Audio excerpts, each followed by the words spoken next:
Welcome back बच्चों। जल्दी से बाकी लोगों को काइंडली बुला लें।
वालेकुम सलाम राबिया बेटा, वेलकम बैक। बाकी लोगों को बोल दें कि जल्दी से ऑनलाइन हो जाए ताकि हम ये पैथोजेनेसिस ऑफ ग्रेनुलोमा को डिस्कस कर लेते हैं।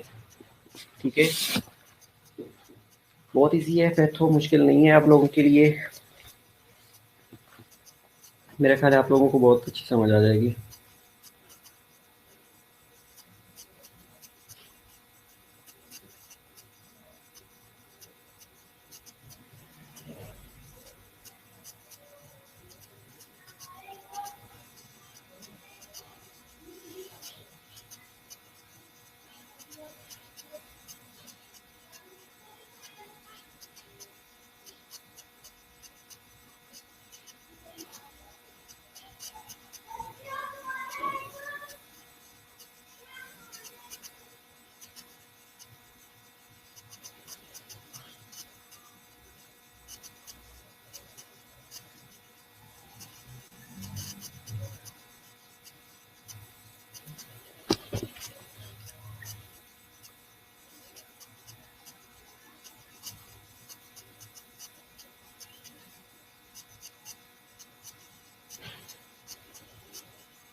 Okay Rabia, thank you very much.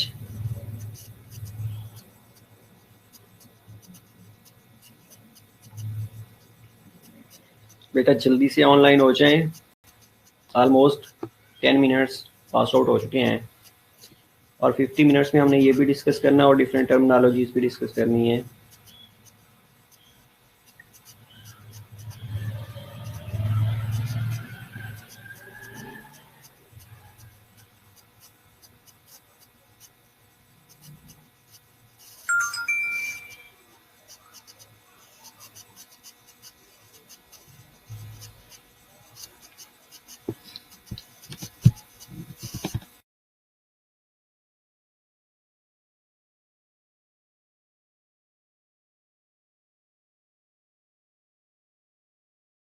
Okay, welcome back, thank you very much बेटा, वेलकम बैक अगेन।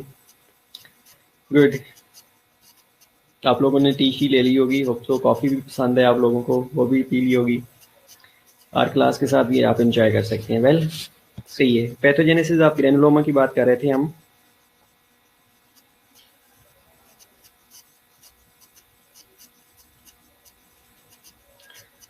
इसमें हमने ये डिस्कस किया था कि ग्रेनुलोमा कैसे बनता है। अब इसकी पैथोजेनेसिस है, पहली कंडीशन ये है कि when the microphages have successfully phagocytosed the injurious agent but it survives inside them। अब क्वेश्चन ये है कि अगर तो उन्होंने सक्सेसफुली फेगोसाइटोसिस कर ली है तो फिर उनके इनसाइड कैसे आएगा। बेटा जैसे हम ग्रेनुलोमा की बात कर रहे थे ना, एपिथेलाइड सेल की बात कर रहे थे।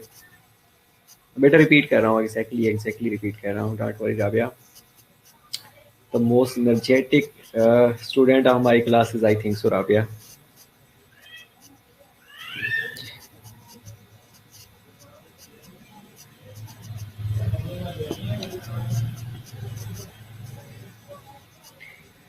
ओके बेटा, मैं ये बता रहा था कि जैसे ही ग्रेनुलोमा बन गया उसके अंदर एपिथेलियल सेल प्रेजेंट है।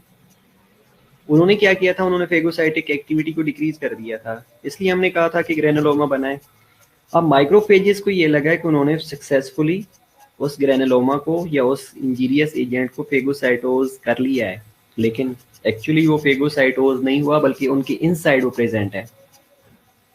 जैसे वो इनसाइड प्रेजेंट रहेगा तो अगेन टी लिम्फोसाइट्स को ट्रिगर करेगा कि लिम्फोसाइट्स के अंदर जो माइक्रोफेजेस हैं उनके अंदर जो ग्रेनुलोमा है या जो इंजीरियस एजेंट है वो इनसाइड द माइक्रोफेजेस प्रेजेंट है। माइक्रोफेजेस ने उसके बाहर एक व्हील बना लिया है, एक कवरिंग बना ली है, कैविटी बना लिया है। तो जैसे ही वो इनसाइड प्रेजेंट है तो वो क्या करेगा, टी लिम्फोसाइट्स को ट्रिगर करेगा। अब जैसे ही टी लिम्फोसाइट ट्रिगर होएगा तो टी लिम्फोसाइट्स एक्टिवेट होना शुरू हो जाएंगे। अब टी लिम्फोसाइट्स एक्टिवेट होंगे लेकिन वो माइक्रोफेजेस की माइग्रेशन को इनहिबिट कर देंगे। अब यहाँ पे बात बड़ी इंपॉर्टेंट है कि माइक्रोफेजेस ने ऑलरेडी, माइक्रोफेजेस के ऑलरेडी अंदर वो ग्रेनुलोमा प्रेजेंट है या माइक्रोफेजेस के अंदर ऑलरेडी वो इंजीरियस एजेंट सर्वाइव कर रहा है, और उस ट्रिगर किसको कर रहा है, टी लिम्फोसाइट्स को कर रहा है। टी लिम्फोसाइट्स की तो इनफिल्ट्रेशन होगी, लेकिन जो माइक्रोफेजेस हैं उनकी माइग्रेशन इनहिबिट हो जाएगी। अगर ज्यादा अगर ज्यादा माइक्रोफेजेस आती रहेंगी तो वो उसको इन्फिल्ट्रेट करते, उसको कवर करती रहेंगी, ग्रेनुलोमा बनाती जाएंगी, लेकिन टी लिम्फोसाइट्स को एक्टिवेट करके वो जो इनसाइड इंजीरियस एजेंट पड़ा है उसको किल नहीं करने देंगी। और होगा भी यही कि वो इंजरी एरिया के ऊपर जो टी लिम्फोसाइट्स हैं वो भी एग्रीगेट होते जाएंगे, जो लिम्फोकाइंस हैं वो भी अगेन ये कीमोकाइंस या ब्रेडिकाइनिन्स, ये काइनिन सिस्टम होता है जो ब्रेडिकाइनिन सिस्टम है, ये भी अगेन टी लिम्फोसाइट्स को एक्टिवेट कर देगा। और इसका नुकसान क्या होगा कि ये भी माइक्रोफेजेस को इनहिबिट कर देंगे, माइक्रोफेजेस की माइग्रेशन को इनहिबिट कर देंगे, और ये अगेन आप ऊपर आके ग्रेनुलोमा बनाना शुरू कर देंगे। इसलिए जो इंजीरियस एजेंट है वो इनसाइड द माइक्रोफेजेस प्रेजेंट रहेगा। और तीसरी कंडीशन में ये होगा कि जो एपिथेलियल सेल है, granuloma is the formation of Langerhans type cells, उसके बाद एपिथेलियल सेल जो ग्रेनुलोमा है वो बेसिकली लिंगरसेंस टाइप सेल की फॉर्मेशन में अकोमुलेट होना शुरू हो जाएगा। और ये कैसे होएगा, that forms a fusion of macrophages and is characterised by 10 to 50 nuclei around the peripheries of the cell. अब एग्जैक्टली रहा फेगोसाइटिक एक्टिविटी कम हो जाएगी, और उसके साथ ये टी लिम्फोसाइट्स हैं वो इन्फिल्ट्रेट कर जाएंगे, वो ऊपर आके लेयर बनाना शुरू कर देंगे, और जो एपिथेलियल ग्रेनुलोमा है वो बेसिकली लिंगरसेंस टाइप सेल बनना शुरू हो जाएंगे। अब वो बनेंगे कैसे, वो माइक्रोफेजेस जो होंगे उनकी फ्यूजन से, and that is characterised by 10 to 50 nuclei around the peripheries of the cell. और इसकी एग्जांपल बेटा आप पहले भी सारा ने बताई थी कि जिस तरह ट्यूबरकुलोसिस का ग्रेनुलोमा होता है, सेम ये ग्रेनुलोमा इससे बन रहा होता है। Got it? होप सो आपको कुछ समझ आ गई होगी।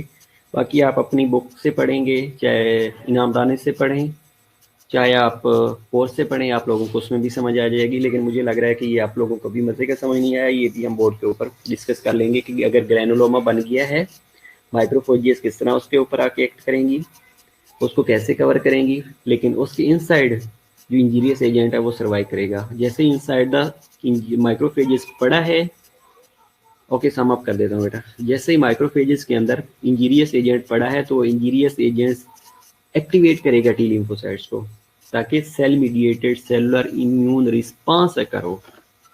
लेकिन इसका नुकसान क्या होगा कि जो जैसे ही लिम्फोकाइंस या ब्रेडिकाइनिन्स या काइनिन सिस्टम एक्टिवेट होएगा, वो एक्टिवेट कैसे होगा, वो ये जो टी लिम्फोसाइट्स एक्टिवेट हुए थे उसकी वजह से काइनिन सिस्टम एक्टिवेट हो जाएगा, ये लिम्फोकाइंस प्रोड्यूस होना शुरू हो जाएंगे।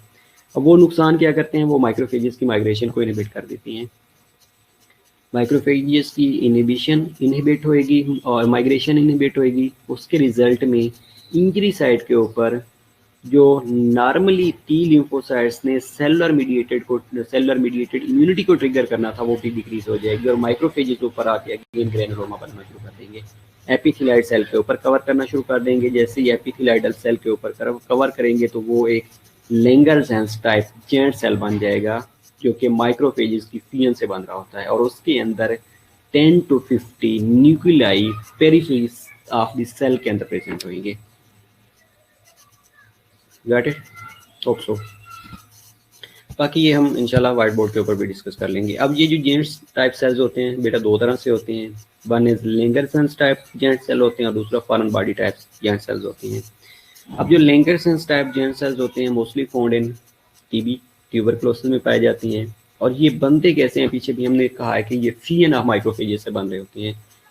उस एरिया की जो पेरिफेरीज होती हैं या जो ग्रेनुलोमा होता है उसकी जो पेरिफेरीज होती हैं उसमें माइक्रोफेजेस फ्यूज होती रहती हैं।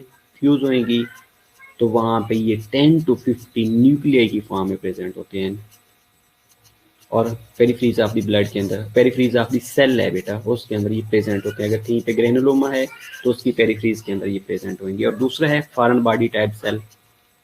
फॉरेन बॉडी में कोई भी माइक्रोफेजेस की फ्यूजन होती है, लेकिन होती कैसे है कि जब हम कोई फॉरेन बॉडी इंसर्ट कर देते हैं, लाइक कोई इम्प्लांट डाल दिया है हमने बॉडी के अंदर, तो इसकी एग्जांपल बेटा प्लांट की बहुत ज़्यादा एग्जांपल्स हैं। अगर आपने किसी एरिया के अंदर कट लगाया है, सुचर लगवाए हैं, स्टिचेस लगवाए हैं, तो वो भी इसकी एक एग्जांपल है।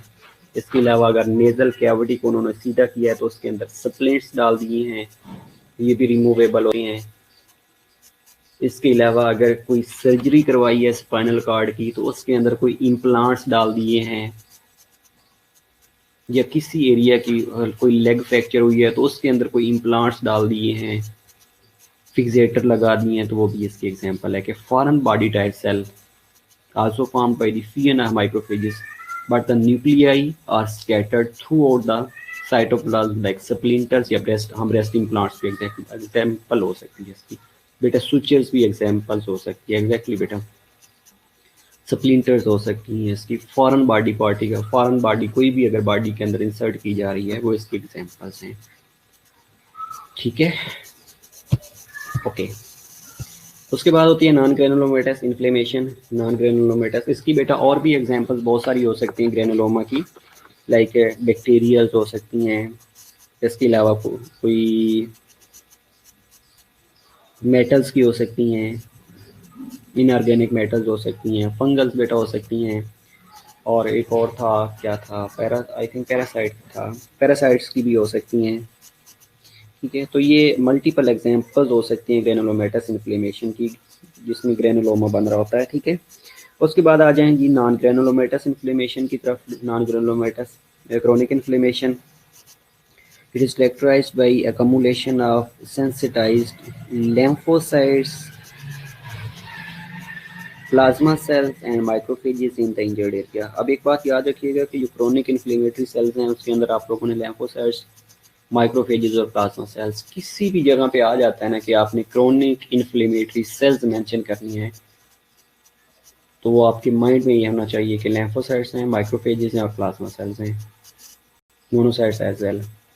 ठीक है, these cells are scattered throughout the tissue and do not form granuloma। अब ग्रेनुलोमेटस इन्फ्लेमेशन के अंदर भी ग्रेनुलोमा बन रहा होता है, माइक्रोफेजेस की फ्यूजन हो रही होती है, लेकिन जो नॉन ग्रेनुलोमेटस है उसके अंदर बेटा ग्रेनुलोमा नहीं बनता। ये जो सेल्स होते हैं ये स्कैटर्ड फॉर्म में प्रेजेंट होते हैं टिश्यू के अंदर, लेकिन ग्रेनुलोमा नहीं बना रहे होते। लेकिन नुकसान क्या करते हैं कि ये नेक्रोसिस और फाइब्रोसिस करना कर देती हैं पकड़ के।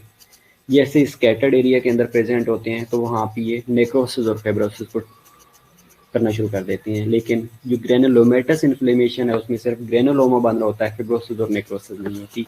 ये बात याद रख लीजिएगा फिंगर टिप के ऊपर, और ये एमसीक्यूज में भी पूछा जा सकता है। सेकेंडली जो वाइवा वाला एग्जामिनर आता है वो भी पूछ रहा होता है कि बाज़ औक़ात के ग्रेनुलोमेटस इन्फ्लेमेशन और नॉन ग्रेनुलोमेटस इन्फ्लेमेशन में क्या डिफरेंस हो सकता है, तो उसमें ग्रेनुलोमा बन रहा होता है और इसके अंदर फाइब्रोसिस और नेक्रोसिस हो रही होती है, लेकिन सेल दोनों की एक ही होती हैं। काजेज क्या क्या हो सकती हैं, डिफरेंट काजेज हो सकती हैं। क्रोनिक वायरल इन्फेक्शंस हो सकती हैं। ये भी जो स्लाइड्स हैं बेटा ये आपकी स्लाइड्स आई थिंक इनामदानी से ली गई होगी। काजेज़ में बेटा वायरल हेपेटाइटिस हो सकते हैं, वायरल इन्फेक्शंस हो सकती हैं। इसके अलावा chronic inflammation, chronic autoimmune disease हो सकती हैं, जिसमें हमने rheumatoid arthritis, chronic ulcerative colitis, SLE, type 1 diabetes mellitus, ये जितनी भी आपकी माइंड में आती हैं ऑटोइम्यून डिजीज़ हैं। ओके बेटा, एट द एंड आपको अगेन डिफरेंसेस एक्यूट और क्रोनिक में भी पता चल जाते हैं बेटा। इसमें भी बेटा जो ग्रेनुलोमेटस होते हैं उसमें ग्रेनुलोमा बन रहा होता है, और नॉन ग्रेनुलोमेटस के अंदर ग्रेनुलोमा नहीं बनता। और जो ग्रेनुलोमा बन रहा होता है जहाँ वहाँ पे बेटा फिब्रोसिस और नेक्रोसिस नहीं होती, लेकिन जो नॉन ग्रेनुलोमेटस इन्फ्लेमेशन होती है, क्रोनिक इन्फ्लेमेशन, उसके अंदर फिब्रोसिस और नेक्रोसिस हो रही होती है। इसलिए हो रही होती है क्योंकि वहाँ स्कैटर्ड फॉर्म में प्लाज्मा सेल्स, लिम्फोसाइट्स और माइक्रोफेजेस प्रेजेंट होती हैं।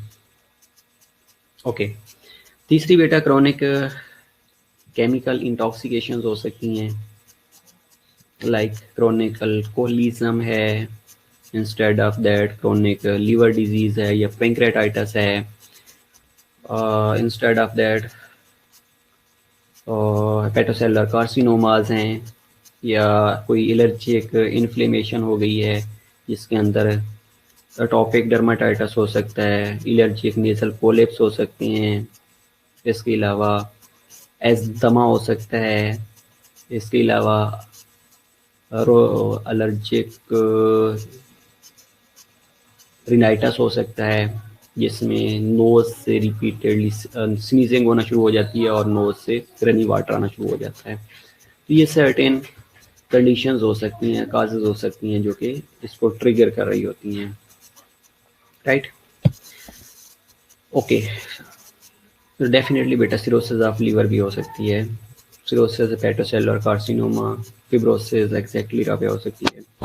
Results of chronic inflammation, resolution course हो सकती है, रिजॉल्व हो जाएगी, रीजनरेशन हो जाएगी, रिकंस्टिट्यूशन ऑफ नॉर्मल स्ट्रक्चर्स हो सकती है, लेकिन सर्टेन कंडीशन में नहीं होती और पेशेंट्स डाई भी कर जाते हैं, मर भी जाते हैं।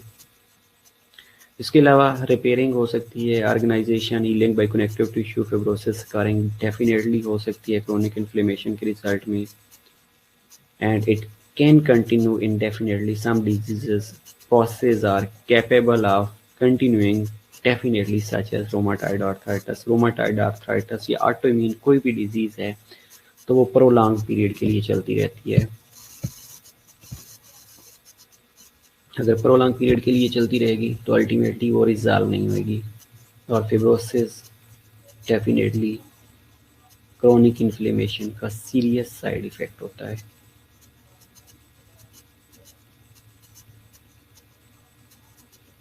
मोस्टली आप लोगों ने सुना होगा कि पेरिकार्डाइटिस हो गया है। अगर परसिस्टेंटली क्रोनिक इन्फ्लेमेशन रहती है, वहाँ पे ट्रिगर इंजीरियस एजेंट ट्रिगर करता रहता है, तो वो क्रोनिक पेरिकार्डाइटिस को भी लीड कर रहा होता है, कार्डियक अबनॉर्मलिटीज़ को भी लीड कर रहा होता है। मोस्टली आप लोगों ने सुना होगा कि पल्मोनरी सिस्टम के अंदर ये लंग्स की फिब्रोसिस हो गई है या स्कार फॉर्मिंग हो गई है। अगर रेस्पिरेटरी सिस्टम की कहीं पे भी पल्मोनरी ट्रैक के अंदर, लंग्स के अंदर फिब्रोसिस हो गई है, स्कार फॉर्मेशन हो गई है, तो वो भी रेस्पिरेटरी फेलियर को भी लीड कर रही होती है। ओके, मेरा ख्याल है बेटा पेरिकार्डियल सैक, पेरिकार्डाइटिस हो सकता है, कार्डियक टेम्पोनेड हो सकता है। इसके अलावा एमआई हो सकता है जिसमें फिब्रोसिस होने के चांसेस होते हैं, इन्फॉक्शन होने के चांसेस होते हैं। ठीक है राबिया, तो ये सारी कंडीशंस ऐसी हो सकती हैं। अच्छा, आप बात चाहें इसकी difference between acute and chronic inflammation के बारे में, ये स्लाइड्स आप एक दफ़ा इसको पढ़ें, उसके बाद हम, मेरा ख्याल है कि आप लोगों को ये सिर्फ पढ़ के ही समझ आ जाएगी, बताने की ज़रूरत नहीं है। अगर नहीं समझ आती तो लेट मी नो। इस स्लाइड्स को पढ़ लें एक दफ़ा, उसके बाद हम 30 मिनट्स के अंदर अंदर डिफरेंट टर्मिनोलॉजीज ऑफ पैथोफिजियोलॉजी को डिस्कस कर लेते हैं, राइट।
ओके, इंडीसियस का मतलब बेटा inside the body, prolong period के लिए।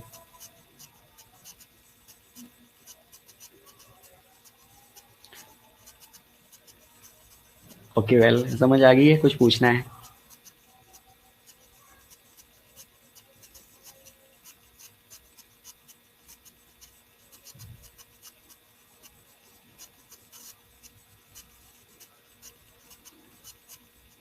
ये वो चीज़ें हैं जो हमने पहले पढ़ ली हैं, ठीक है, मुश्किल नहीं है मेरा ख्याल है, इजी था। ओके, हम नेक्स्ट देख लेते हैं डिफरेंट टर्मिनोलॉजीज को। डन, समझ आ गई? ये बेटा दो बुक से लिया गया है, पैथोफिजियोलॉजी से और इनामदानी से, जिसके रेफरेंसेस में है। समझ आ गया? वेल, न्यूक्लियर वेसल फॉर्मेशन का मतलब है एंजियोजेनेसिस।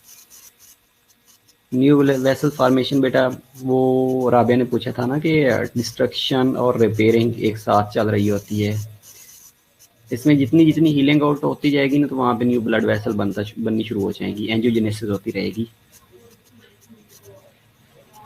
ग्रेनुलेशन टिश्यू फॉर्मेशन हो जाती है ना।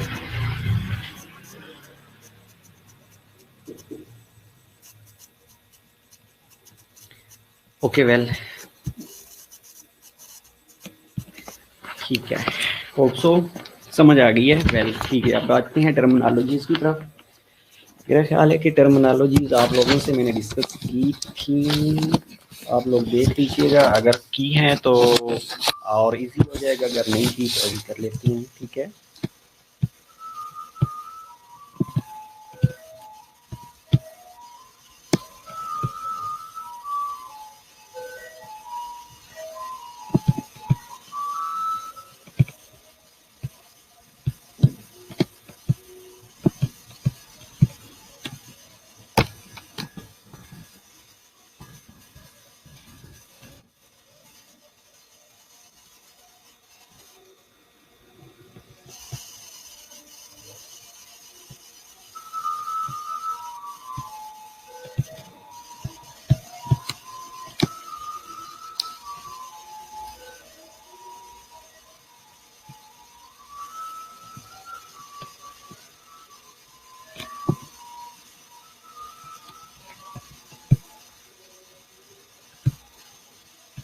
ओके बेटा, सिर्फ 1 मिनट में। और बेटा क्रोनिक का लास्ट पॉइंट में क्या था?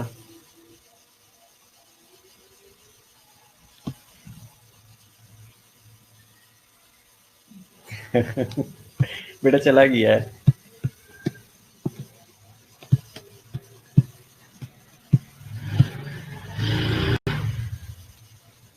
ओके, मैंने बेटा मैं ये व्हाट्सएप ग्रुप में शेयर किए हैं स्लाइड्स ना, और उसमें मैं देख के बता देता हूँ लास्ट पॉइंट क्या था, ठीक है। सब किया? ठीक है बेटा। ओके, ये टर्मिनोलॉजीज हैं बेटा, ये देख लेते हैं। पहली चीज़ तो ये है कि पैथोलॉजी क्या है और पैथोफिजियोलॉजी क्या है। What is pathology and what is pathophysiology? बेटा pathology focus on the physical changes in the disease organ and tissue. कोई भी डिजीज हुई है तो उसको हम कह देते हैं कि ये पैथोलॉजी है। लेकिन अगर उस डिजीज ऑर्गन के अंदर जो अब नॉर्मल फंक्शनिंग हो रही है और उसके ऊपर मेडिकल ट्रीटमेंट और पेशेंट केयर कैसे अप्लाई करती है, उसको कहा जाता है पैथोफिजियोलॉजी।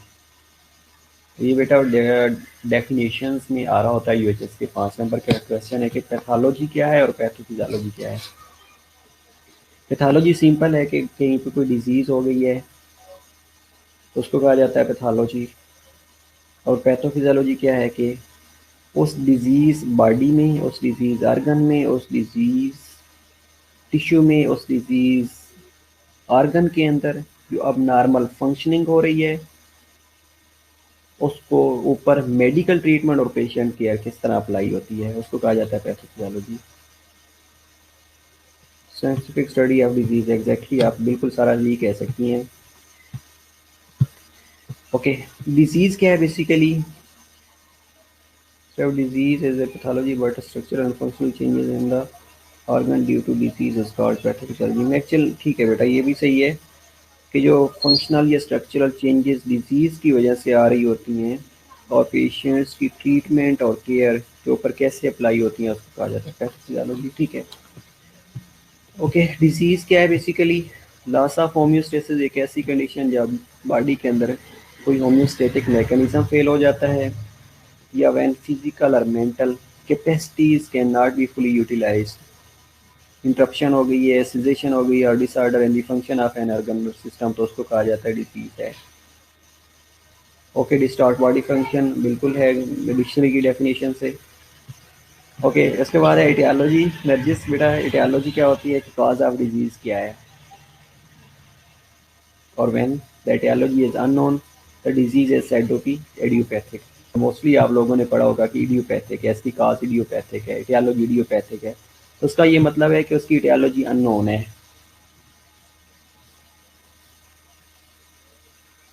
ठीक है, categories of etiology. Genetic disease हो सकती है जीन्स के अंदर, बेटा ये मेरे ख्याल है हमने डिस्कस की थी, if I am not wrong. Etiology exactly causes क्या क्या है हमें। जेनेटिक डिजीज है, genes are responsible for structural और फंक्शनल डिफेक्ट। अगर जीन्स के अंदर कोई प्रॉब्लम आ गया, जेनेटिक मेकअप के अंदर कोई प्रॉब्लम आ गया, तो उसको जेनेटिक डिजीज कहा जाता है। अब कंजेनिटल और एक्वायर्ड डिजीज, ये बेटा तीन डिफरेंट चीज़ें आपको मिलेंगी। One is genetic disease, second one is congenital disease, and third one is acquired disease. Okay, thank you so much for confirmation. Congenital disease, genetic information is intact, but intrauterine environment interfere with the normal development. अब jeans उसकी intact है, उसकी information ठीक है, लेकिन जब baby foetus के अंदर था तो उस टाइम जो इंट्रायूट्राइन इन्वायरमेंट था उसने नॉर्मल डेवलपमेंट को इंटरफेयर किया है, कंजेनिटल है। Acquired disease is caused by factors encountered after the birth. Baby की बर्थ नॉर्मल हुई है, लेकिन उसके बाद सर्टेन फैक्टर्स हैं जिनकी वजह से अब नॉर्मलिटी आई है, तो उसको कहा जाता है एक्वायर्ड। कंजेनिटल फीटल फीटल अब नॉर्मलिटीज है, ये इंट्रा यूट्राइन इन्वायरमेंट के अंदर कोई प्रॉब्लम आया है, उसको कंजेनिटल कहा जाता है, लेकिन जीन्स उसकी नॉर्मल है। जेनेटिक्स के अंदर जीन के अंदर कोई प्रॉब्लम आ गई है, और एक्वायर्ड के अंदर बर्थ के बाद कुछ फैक्टर्स हैं जिनके अंदर बायोलॉजिकल एजेंट्स हो सकते हैं, फिजिकल फोर्सेस हो सकती हैं, और केमिकल एजेंट्स होते हैं जो ट्रिगर करते हैं डिजीज को। ठीक है, क्लिनिकल मैनिफेस्टेशन क्या होती हैं? Indicate that person is sick. Clinical manifestation जिसके अंदर साइन और सिम्टम्स आती हैं। Symptoms unobservable effect of disease reported by the patient. Congenital में प्रॉब्लम बेटा इंट्रा यूट्राइन, जब बच्चा फीटस के अंदर होता है ना, तो माँ और जो बेबी होता है उनके दरमियान इंटरफेरेंस आना शुरू हो जाती है सर्टेन इन्वायरमेंटल फैक्टर की वजह से। लाइक उसने वो डाइट ऐसी ले ली है, इसके अलावा बेटा हो सकता है उसने एंटीबायोटिक्स जो प्रिस्क्राइब किए हुए थे वो नहीं लेने थे, लेकिन उसने ले लिए हैं। जीन्स इंटैक्ट हैं बेटा, लेकिन intra uterine abnormality is there. Intra uterine में क्या है कि सर्टेन मेडिकेशंस जो उसको प्रिस्क्राइब की हुई थी, लेकिन उसका साइड इफ़ेक्ट की वजह से इंट्रा यूट्राइन एबनॉर्मलिटी आ गई है। इसके अलावा कुछ और चीज़ें हैं जो उसने लेनी थी लेकिन ली नहीं है, उसकी वजह से एबनॉर्मलिटी आ गई है। लाइक विटामिन लेने थे उसने, शुक्री हो गई है बच्चे को। लो बर्थ वेट पर बेबी की बर्थ हो गई है, तो उसमें क्या था कि जीन्स उसकी इंटैक्ट है, लेकिन जो रिक्वायर्ड अमाउंट में मिनरल्स थे, न्यूट्रिएंट्स थे, वो बच्चे को नहीं मिल रहे। ये सर्टेन ड्रग्स थी जिन्होंने प्लेसेंटा को क्रॉस करके बेबी के अंदर कोई डिफेक्ट क्रिएट कर दिया है। जिस तरह आपने मोस्टली सुना होगा कि सेप्टल डिफेक्ट होता है, बच्चे के दिल में सुराख रह गया है। अब बेटा उसके लिए जीन का कोई प्रॉब्लम नहीं होता। अब माँ और बेटे के, माँ और बाप जो उसका होता है उसके अंदर कोई कंजेनिटल अबनॉर्मलिटी नहीं होती, उनका बिल्कुल हार्ट ठीक होता है, लेकिन बच्चे के अंदर इंट्रा यूट्राइन अबनॉर्मलिटी अकर हो सकती है, उसको कहा जाता है कंजेनिटल प्रॉब्लम। सर से मदिया ये कौन से टाइम का है? ओके। उसके बाद क्लिनिकल मैनिफेस्टेशन ये क्या शो करती हैं कि बच्चा और पेशेंट जो है वो सिक है, पर्सन जो है सिक है, उसके अंदर दो चीज़ें आती हैं, वन इज साइन और दूसरा सिम्टम्स होती हैं। साइंस बेटा वो होती हैं जो ऑब्जर्वेबल और मेजरेबल ट्रेट्स होती हैं। तो आपने देखा, आपको पता चल गया है कि ये पेशेंट सिक है। और सिम्टम्स वो होती हैं जो अनऑब्जर्वेबल इफेक्ट्स होती हैं, वो पेशेंट्स आपको रिपोर्ट कर रहा होता है। बेटा किस टाइम का है मदिया? It's almost 12:38 PM। आपकी सुबह अगर 12:38 PM होती है तो it's okay. Okay sure you can. Okay तीसरा कंडीशन होती है सिंड्रोम। सिंड्रोम क्या होता है? कलेक्शन ऑफ साइन और सिम्टम्स को कहा जाता है सिंड्रोम को। ये characterised combination of sine and symptom associated with a particular disease. Particular disease की वजह से अगर कम्युलेटिवली साइन और सिम्टम्स अपेयर हो रहे हैं तो उसको कहा जाता है सिंड्रोम। या आप ये भी कह सकते हैं कलेक्शन ऑफ साइन और सिम्टम्स को कि ये सिंड्रोम है। जिस तरह एड्स है, acquired immunodeficiency syndrome. Multiple abnormalities, for example multiple abnormalities, तो बेटा सिंड्रोम लाइक मल्टीपल डिजीज की abnormalities अगर अकर हो रही हैं तो उसको सिंड्रोम कहा जा सकता है। लाइक एड्स है, एक्वायर्ड इम्यूनोडेफिशिएंसी सिंड्रोम है।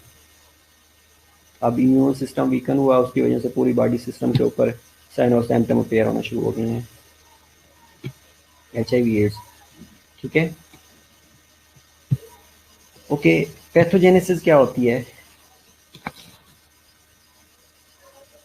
कलेक्शन ऑफ डिजीज की वजह से जो साइन और सिम्टम लाइक मल्टीपल डिजीजेज अकर हुई हैं उसको।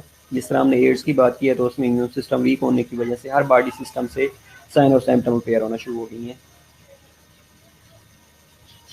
या दो चार डिजीजेज मिल गई हैं, उन्होंने बॉडी सिस्टम को इफेक्ट करना शुरू कर दिया, जिस वजह से डिजीजेज की वजह से साइन और सिम्टम अपेयर होना शुरू हो गए हैं, तो उसको भी सिंड्रोम कहा जाता है। पैथोजेनेसिस बेटा क्या होती है कि sequence of events and the development of disease. अगर डिजीज हुई है तो उनके इवेंट्स का जो सीक्वेंस है पैथोजेनेसिस के स्लोली और प्रोग्रेसिवली कैसे हो रही है। Ability of the organism to produce disease is called. Exactly बेटा पैथोजेनेसिस यही होती है कि एक ऑर्गन की एबिलिटी क्या है, कैपेबिलिटी क्या है, पैथोजेनिसिटी क्या है। पैथोजेनिसिटी बेटा ये होती है कि ability of the organism to produce disease, कि वो कितना पैथोजेनिक इन नेचर है। और जो सीक्वेंस उस पैथोजेनिसिटी की रिजल्ट में अकर हो रहे होते हैं उसको कहा जाता है पैथोजेनेसिस। Right Mac. उसके बाद होती है लीनियंस are impairment resulting from the disease. अगर डिजीज हुई है उसके रिजल्ट में कोई लीनियन बनना शुरू हो गई हैं, इम्पेयरमेंट्स आना शुरू हो गई हैं, तो उसको कहा जाता है स्क्वेली। एक्यूट कंडीशन और क्रोनिक कंडीशन होती हैं। एक्यूट कंडीशन वो कंडीशन होती है जिनके अंदर रैपिड ऑनसेट होता है, क्विकली डिवेल्प होती हैं, यूजुअली ऑफ शॉर्ट ड्यूरेशन होती हैं। और क्रोनिक जिनका लॉन्ग ड्यूरेशन होता है और ऑनसेट में भी सडन और इंसीडियस। इंसीडियस बॉडी के अंदर होता है लेकिन स्लोली और प्रोग्रेसिवली फॉर प्रोलॉन्ग पीरियड के लिए चलता रहता है। स्लोली और प्रोग्रेसिवली क्रोनिक कंडीशन हो सकती हैं। ओके, डिस्ट्रीब्यूशन ऑफ लीनियंस क्या क्या हो सकते हैं? लोकल हो सकते हैं, confined to one area of the body, local लीनियन हो सकती हैं। सिस्टेमिक हो सकते हैं, widely distributed throughout the body. Within an organ damage can be. अच्छा, अगर आर्गन के अंदर होंगे लीनियन तो उस आर्गन को भी डैमेज करना शुरू कर देती हैं। मोस्टली आपने अल्ट्रासाउंड करवाया, अल्ट्रासाउंड के ऊपर देखा होगा कि ये लीवर के साथ कोई लीनियन प्रेजेंट है, किडनी के साथ कोई लीनियन प्रेजेंट है, या बॉडी की किसी भी एरिया के साथ एक स्मॉल सी प्रोजेक्शन बनी हुई है, उनको उन्होंने नाम दिया होता है कि ये लीनियन प्रेजेंट है। इसके अलावा फोकल हो सकता है, if there is only one और more distinct sites of the damage. किसी एक जगह पे जख्म हुआ था या कोई इंजरी हुई थी तो वहाँ पे अगर कोई लीनियन बन गया तो उसको कहा जाता है कि ये फोकल लीनियन है। स्पेसिफिक एरिया के ऊपर डैमेज हुआ था और वहाँ पे एक लीनियन बना हुआ है, उसको कहा जाता है फोकल लीनियन। डिफ्यूज अगर है तो if the damage is uniformly distributed, uniformly अगर डिस्ट्रीब्यूटेड डैमेज है तो वहाँ पे डिफ्यूज लीनियन बनना शुरू हो जाती हैं। एक बना, साथ में दूसरा बना, तीसरा बना, इस तरह डिफ्यूजन होना शुरू हो जाते हैं, डिफ्यूज हो जाते हैं, मल्टीपल लीनियंस बनना शुरू हो जाते हैं, उसको कहा जाता है डिफ्यूज लीनियन। डायग्नोसिस क्या होती है? Identification of sensitive specific disease. इसके लिए सर्टेन डायग्नोस्टिक टेस्ट होते हैं। अब वो डायग्नोस्टिक टेस्ट जिसमें हमने डिफरेंट टेस्ट लाइक क्या क्या हो सकते हैं, सीबीसी हो सकता है, blood test, simple blood test आप लिख लें। इसके अलावा स्कैन हो सकते हैं लाइक अल्ट्रासाउंड है, एमआरआई है, सीटी है। तो ये सारे स्कैन होते हैं या फॉर डायग्नोज करने के लिए जो टेस्ट होते हैं उसको कहा जाता है डायग्नोसिस। तो डायग्नोस्टिक टेस्ट भी इनको नाम दिया जाता है। थेरेपी क्या है? The treatment of the disease to either effect और ए क्योर और रिड्यूस द पेशेंट साइन और सिम्टम्स। थेरेपी या ट्रीटमेंट जो पेशेंट्स को क्योर करने के लिए या उसके साइन और सिम्टम्स को रिड्यूस करने के लिए या एलिमेंट के लिए चीज़ें दी रही जा रही होती हैं उसको कहा जाता है therapy. Medical treatment, surgical treatment, surgical treatment में सर्जरी करवा दी जा रही होती है। मेडिकल ट्रीटमेंट के अंदर कोई मेडिसिन प्रिस्क्राइब की जा रही होती है, तो जो आप मेडिसिन प्रिस्क्राइब कर रहे होते हैं वो बेसिकली थेरेपी होती है, ताकि वो मेडिसिन उस पेशेंट्स के साइन और सिम्टम्स को रिजॉल्व कर दे। प्रोग्नोसिस क्या होती है? Prediction of disease outcome. मसलन कैंसर है, उसकी प्रोग्नोसिस क्या है? पुअर है। तो जो डिजीज की आउटकम को प्रिडिक्ट करती है उसको कहा जाता है प्रोग्नोसिस। फीवर हो गया, उसकी प्रोग्नोसिस क्या? रिजॉल्व हो जाएगा। हेपेटाइटिस हो गया, प्रोग्नोसिस रिजॉल्व हो जाएगा। तो आपने मोस्टली सुना होगा कि इसकी प्रोग्नोसिस पुअर है, इसकी प्रोग्नोसिस गुड है। तो प्रोग्नोसिस क्या होती है कि आउटकम, जो डिजीज की आउटकम है उसके रिलेटेड अगर कोई प्रिडिक्शन है तो उसको प्रोग्नोसिस कहा जाता है। वेल आई थिंक यही थी। तो इसमें अगर कोई क्वेश्चन है आपके माइंड में तो यू कैन आस्क, अदरवाइज फिर मैं क्वेश्चन पूछूंगा। ठीक है, तो ये पढ़ लीजिएगा इसको एक दफ़ा सबको। ये भी मैं स्लाइड्स आपको शेयर कर दूंगा। ये हमने पहले भी मेरे ख्याल है वाइट बोर्ड के ऊपर डिस्कस किया था, लेकिन मुझे लग रहा था कि मैंने पोस्ट आरन के साथ डिस्कस किया, आप लोगों से नहीं किया था, तो आप लोगों से भी किया हुआ है। ये पढ़ लीजिएगा, इन्फ्लेमेशन पढ़ लीजिएगा। इन्फ्लेमेशन वाला चैप्टर मेरा ख्याल है कि एक्यूट और chronic inflammation, types of inflammation, जिसमें एक्यूट इन्फ्लेमेशन की टाइप्स हैं। Well fat of disease is also prognosis. ठीक है बेटा, ये भी आप कह सकते हैं। एक्वायर्ड डिजीज का बता दें। ओके, एक्वायर्ड का बेटा बता देता हूँ। लास्ट वाला पॉइंट किसका बेटा? इसका प्रिडिक्शन। ओके, एक्वायर्ड, कंजेनिटल और जेनेटिक। एक्वायर्ड बेटा ये होती है कि बर्थ के बाद अगर कोई अबनॉर्मलिटी आ गई है राबिया, अगर बर्थ के बाद कोई अबनॉर्मलिटी आ गई है तो उसको कहा जाता है एक्वायर्ड। कि जो बेबी बर्थ है वो तो ठीक हुई थी, लेकिन बेबी बर्थ होने के बाद कोई अबनॉर्मलिटी आ गई है तो उसको कहा जाता है एक्वायर्ड डिजीज है। Like acquired immunodeficiency syndrome, AIDS आपकी एक्वायर्ड डिजीज है। तो इसके लिए सर्टेन फैक्टर्स होते हैं, लाइक इन्वायरमेंटल फैक्टर्स हो सकते हैं, फिजिकल फैक्टर्स हो सकते हैं, कोई ट्रोमाज हो सकती हैं, कोई केमिकल एजेंट्स हो सकते हैं। लाइक आप किसी ने किसी के ऊपर कोई तेज़ाब फेंक दिया है और उसकी बॉडी के अंदर कोई अबनॉर्मलिटी आ गई है, फेस के ऊपर फेंक दिया, एक्वायर्ड है। पाँव के ऊपर फेंक दिया, एक्वायर्ड है। लेग कट गई, अल्लाह ना करे एम्पुटेशन हो गई, एक्वायर्ड की वजह से हुई है। ठीक है, तो बर्थ के बाद अगर कोई अबनॉर्मलिटी आ रही है तो उसको कहा जाता है एक्वायर्ड। बेटा स्लाइड्स आपको मिल जाएंगी, भेज देता हूँ मैं। ठीक है, श्योर बेटा, स्लाइड शेयर कर दूंगा। इंस्टेड ऑफ दैट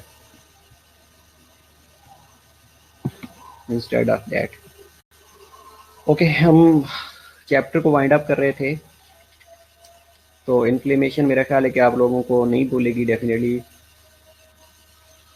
और इसके अलावा ग्रेनुलोमा और की पैथोजेनेसिस हम वाइट बोर्ड के ऊपर अगेन समझा दूंगा कि ग्रेनुलोमा कैसे बनता है। मेरा ख्याल है आप लोगों को आपको समझ आ गई होगी। प्रोग्नोसिस, प्रोग्नोसिस बेटा कोई भी डिसीज़ की जो आउटकम होती है नर्जिस बेटा, कि लाइक मैं कह देता हूँ कि कैंसर की आउटकम बता दें मुझे, सॉरी कैंसर की प्रोग्नोसिस क्या है, तो आपके माइंड में आएगा कि कैंसर वाले बंदे जो होते हैं बड़े कम ही हील आउट होते हैं, मोस्टली पेशेंट्स की डेथ हो जाती है। डेफिनेटली अटेंडेंस बेटा होगी, लेकिन अभी तो बड़ा टाइम पड़ा है। तो इसलिए प्रोग्नोसिस क्या होती है कि जो डिसीज़ की रिजॉल्व होने के बारे में प्रिडिक्ट करना, उसको प्रोग्नोसिस कहा जाता है। राइट, इसके अलावा हम ये कहते हैं कि जी वायरल हेपेटाइटिस हो गया है, ये जॉन्डिस हो गई है, तो जॉन्डिस की प्रोग्नोसिस क्या है? आप ये कह सकते हैं कि जॉन्डिस ठीक हो जाती है, गुड आउटकम है, गुड प्रोग्नोसिस है। ठीक है,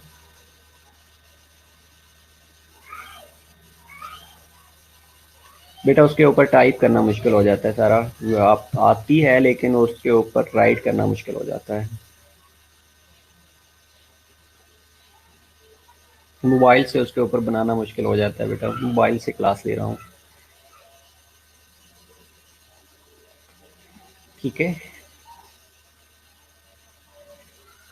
इंस्टेड ऑफ दैट एक्यूट और क्रॉनिक इन्फ्लेमेशन, ये वाला चैप्टर आपके पास लॉन्ग वीकेंड है, इसको पढ़ लीजिएगा और उसके बाद हमने इसका टेस्ट भी कंडक्ट करना है। जैसे आप लोग आएंगे 2 चैप्टर, एक सेल इंजरी का और दूसरा एक्यूट इन्फ्लेमेशन, 2 चैप्टर हो गए। उसके बाद तीसरा जो चैप्टर हमने डिस्कस करना है उसमें आई थिंक हीमोडायनामिक्स का है, जो आपकी कोर्स आउटलाइन में है, जो कि जिसमें हम अडीमा के बारे में डिस्कस करेंगे, जिसमें शॉक के बारे में डिस्कस करेंगे। ये चीज़ें हम one by one next class में डिस्कस कर लेंगे कि अडीमा कैसे बनता है। आप लोगों को मेरा ख्याल है बहुत अच्छा पता होगा।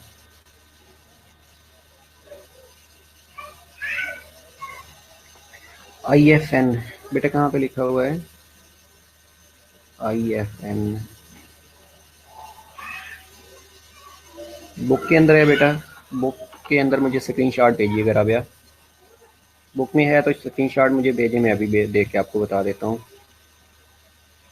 जल्दी करें, अभी भेजें।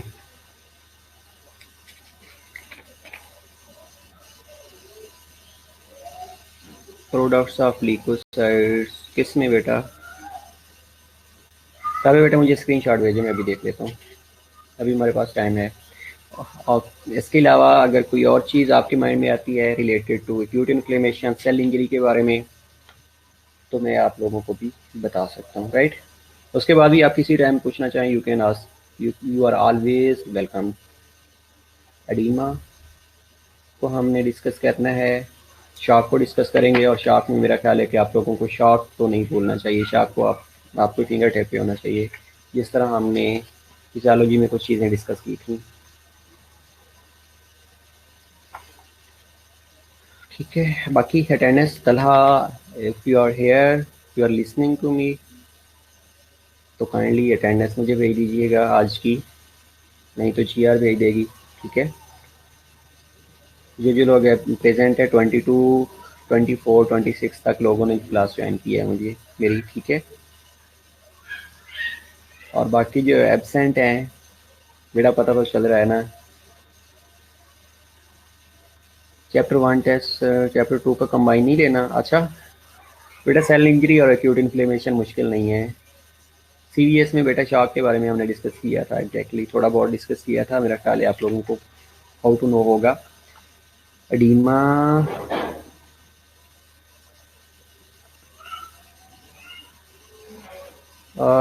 बेटा स्क्रीनशॉट जहाँ से आपने पढ़ा है ना, उसको स्क्रीनशॉट लेके मुझे भेज दें।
ओके, अटेंडेंस मुझे भेजेगा तलहा।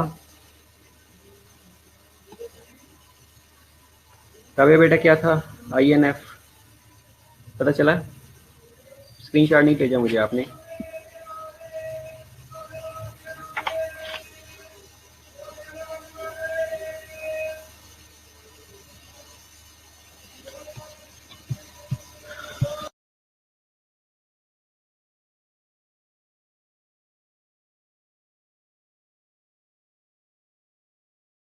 बेटा आई थिंक आप TNF की ना बात कर रही हो, ट्यूमर नेक्रोटिक फैक्टर होता है। INF क्या था? आई एन एफ इंटरफेरॉन का कुछ हो सकता है, I think so. Interferon, interferon,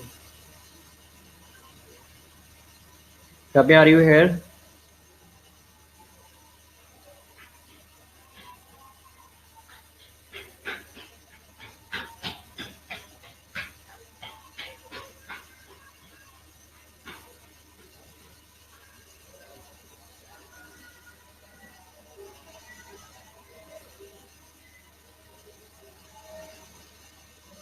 बेटा INF इंटरफेरॉन ना हो, ये TNF और ट्यूमर नेक्रोटिक फैक्टर होते हैं। आप एग्जैक्ट आप पता नहीं क्या पूछ रही थी, या तो मुझे आपने बुक में पढ़ा है तो बुक का स्क्रीनशॉट भेजिए ताकि मुझे पता चले कि ट्यूमर नेक्रोटिक फैक्टर की बात कर रही हैं या INF की बात कर रहे हैं। INF बेटा आई थिंक इंटरफेरॉन होता है, लाइक वो जो इंजेक्शन लगते थे इंटरफ्रॉन के हेपेटाइटिस को, वायरल हेपेटाइटिस वाले पेशेंट्स को, लाइक गैमा इंटरफ्रॉन होते हैं या इंटरफ्रॉन्स होती हैं, बॉडी के अंदर भी प्रोड्यूस हो रहे होते हैं इन दी फॉर्म ऑफ साइटोकाइन से। और दूसरा ट्यूमर नेक्रोटिक फैक्टर्स होते हैं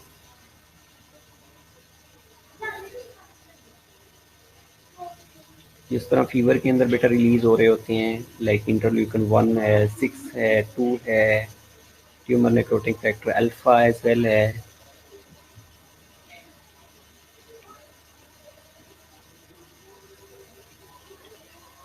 ओके क्लास, बाकी सी यू इंशाल्लाह।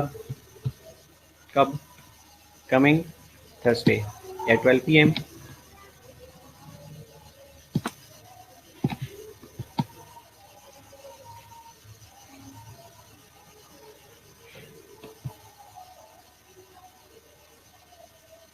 साइटोकाइंस में बेटा लिखा हुआ है तो डेफिनेटली फिर ये होगा कि वो इंटरफेरॉन ही होगा।